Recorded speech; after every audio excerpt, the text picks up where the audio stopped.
नमस्कार। आज मांडोगण फराटा येथे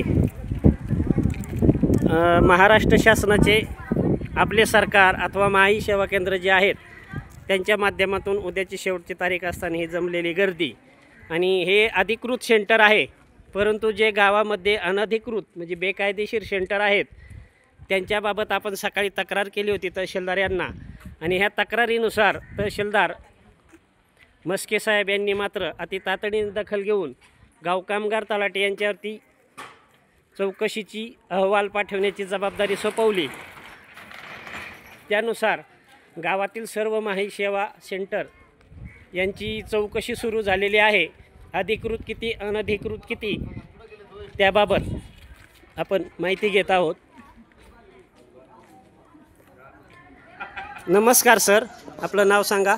मी शुभम लक्ष्मण जाने, ग्राम महसूल अधिकारी मांडोगण फराटा। आज सकाळी तहसीलदार यांना गावामध्ये अधिकृत अनधिकृत जे महाई सेवा सेंटर आणि जे काय आपले सरकार आहेत यांच्या माध्यमातून तक्रारी गेल्या की शासनाचे नियम बाह्य पैसे ग्राहकांकडून घेतले जातात, त्याबद्दल मस्के साहेब तहसीलदार यांनी अतिशय तातडीने निर्णय घेऊन यंत्रणा पुढील कामास लावली। तर आपल्यावरती काय जबाबदारी दिली? तहसीलदार साहेबांनी सकाळी फोन केला, त्यानुसार प्रत्येक CSC केंद्र तपासून अद्ययावत माहिती संध्याकाळपर्यंत साहेबांपर्यंत पोहोचवायची।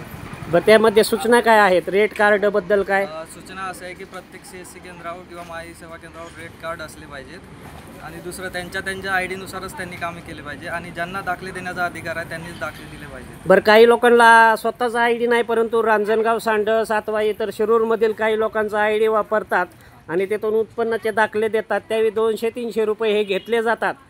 तर त्याबद्दल काय सूचना काय आहेत? त्यांची तशी माहिती काढून वरिष्ठ कार्यालयामार्फत पोहोचवली। बरं, ज्यांना दाखले देण्याचे अधिकार नाही आहेत परंतु ते लोक देतात त्यांच्यासाठी काय सूचना आहेत? असा विषय आहे की आज सर्व माहिती घेतली जाईल आणि माहिती वरिष्ठ कार्यालयाला दिली जाईल। बरं, त्याप्रमाणे तसेच काही लोक आहेत ना सर की कोणताही अधिकार नसताना माही सेवा केंद्र हा आकर्षक बोर्ड लावतात आणि ग्रामीण भागातील महिलांना, जुन्या वयोवृद्धांना याच्याबाबत काय माहिती नसते। काही लोक म्हणतात आम्ही समाजसेवा करतो, आम्ही पैसे कमी घेतो, परंतु त्यावेळेस खरी सर्वात जास्त मोठी लूट सुरू आहे मांडोगण फराटामध्ये। तसे पाहता 2च अधिकृत सेंटर आहेत, 2 ते 3 असू शकतात, परंतु मग इतर लोक उत्पन्नाचे दाखले, जातीचे दाखले ह्यासाठी संजय निराधारसाठी 2-2, 3-3 हजार रुपये लोकांकडून घेतात। अशा लोकांच्या तक्रारी आमच्याकडे आलेल्या आहेत।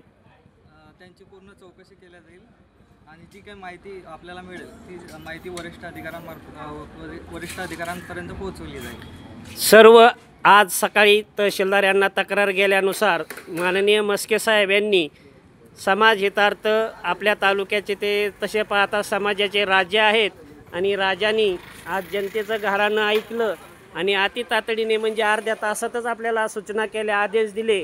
त्याबद्दल माननीय तहसीलदार यांचे समाजाच्या वतीने हार्दिक अभिनंदन तसेच कौतुक होत आहे। तरी पुढील कारवाई काय होते आपण पाहूया आणि त्यावेळी मात्र गावामध्ये फक्त 3च महाई सेवा केंद्रे ही लोकांच्या निदर्शनास येऊ शकतात, बाकीच्यांच्यावरती रीतसर कारवाई करण्याची मागणी आहे। खूप छान प्रतिक्रिया दिली आपण, धन्यवाद।